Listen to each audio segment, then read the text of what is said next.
नमस्कार मंडळी, तर मी प्राजक्ता तुमचं सर्वांचं स्वागत करते आपल्या चॅनलवरती। तर आज आपण बनवणार आहोत हरभऱ्याची गरगटी भाजी।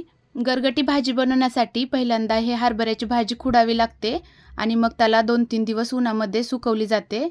भाजी वाळल्यानंतर याला एका डब्यामध्ये भरून ठेवलं तर खूप दिवस भाजी राहते। मग आपण कधीही आपल्याला भाजी करायची असेल तेव्हा आपण भाजी करू शकतो। आता भाजी बनवण्यासाठी आपण भाजी असा हाताने चुरा करून घ्यायची सुरुवातीला।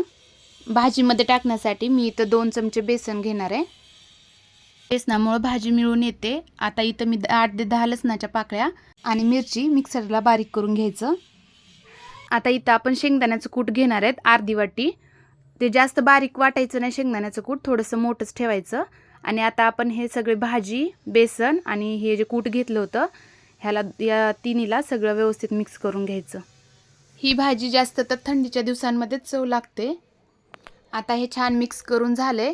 आता एक गॅसवरती कढई ठेवून त्यामध्ये तेल टाकायचं। तेल गरम झालं की जिरी मोहरी टाकायची। जिरी मोहरी छान तडतडली मग मिक्सरला मिरची आणि लसूण जे बारीक वाटून घेतलं होतं ते त्यामध्ये टाकायचं। आता एका चमच्याच्या साहाय्याने ह्याला तळून घ्यायचं। ही वाळवलेली भाजी आपण जास्त दिवस जर स्टोर करून ठेवली तर ती हळूहळू पिवळी पडायला लागते। मग नंतर ती भाजी एवढी चव लागत नाही। आता लसूण आणि मिरची तळली की त्यामध्ये थोडीशी हळद टाकायची। आता हे मिक्स करून घेऊ। आता हळद थोडीशी तळू द्यायची आणि त्यामध्ये मग 2 ग्लास पाणी टाकायचं। तर आम्ही अशा पद्धतीनेच बनवतो भाजी। तुम्ही ही भाजी कशी बनवता मला कमेंट करून नक्की सांगा। आता हे ह्या पाण्याला उकळी आली की त्यामध्ये आपण भाजी सगळी मिक्स करून घेतली होती बेसन आणि कूट टाकून। ती त्यामध्ये एका हाताने भाजी टाकायची आणि एका हाताने त्याला हलवत राहायचं। म्हणजे काय होईल की बेसनाच्या ज्या बारीक गुठळ्या होतात त्या होत नाहीत। आता हे सगळं टाकून झालं की ह्याला 1-2 मिनिटं असंच हलवत राहायचं। काय होतं की बेसन खाली चिटकतं, त्यामुळे थोडंसं 1-2 मिनिटं ह्याला हलवायचं आणि मग थोडंसं घट्ट जर वाटत असेल तर पाणी टाकून ह्याला 4-5 मिनिटं बारीक गॅसवरती शिजवून घ्यायचं।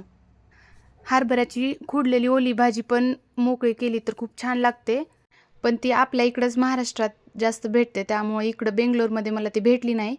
मग माझ्याकडे ही पण भाजी नव्हती यावर्षी।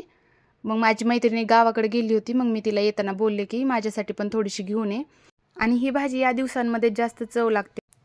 तर आता ह्याला आपण 4-5 मिनिटं शिजवून घेतले तर शिजली आपली भाजी। वास पण खूप खमंग येतोय। आता यामध्ये बारीक चिरलेली कोथिंबीर आपण टाकून ह्याला छान मिक्स करून घ्यायचं। आता मी लगेच इकडे ज्वारीची पण भाकरी बनवून घेतली। ह्या भाजीसोबत आम्ही ज्वारीची भाकरीच खातो। चला तर मग तुम्हाला ही रेसिपी कशी वाटली मला कमेंट करून नक्की सांगा आणि व्हिडिओ आवडला असेल तर व्हिडिओला लाईक आणि आपल्या चॅनलला सबस्क्राईब नक्की करा। Bye bye.